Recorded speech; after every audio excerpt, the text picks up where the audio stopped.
শনিবাৰে দুপৰীয়া 12টা বজাত সাপে খুটিলে। সেই সময়ত মই ঘৰত উপস্থিত নাই, কামত আছিলোঁ টকুবিলত।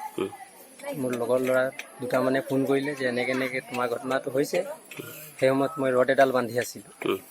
বান্ধোতে ফোন আহিলে, মই ঘপককৈ নামি আহিলোঁ। কি হ'ল বোলে এনেকৈ তোমাৰ মানুহজনীক সাপে খুটিলে।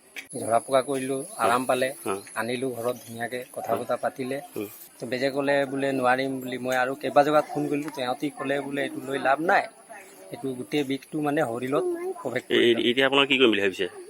এতিয়াতো আমাৰ নিয়মত মানে আমি কলগছৰ নাও এখন বনাই পিনি তেওঁক মানে নিয়ম নীতি কৰি আৰু উটুৱাই দিয়া হয় নদীত। কুকুৰা এটা দি আৰু তাক দিয়া বাতি এটা জ্বলাই আৰু কুকুৰাটো 6 মাহৰ খুৰাকি অকণমান দি পিনি তাক মানে উটুৱাই দিয়া হয়।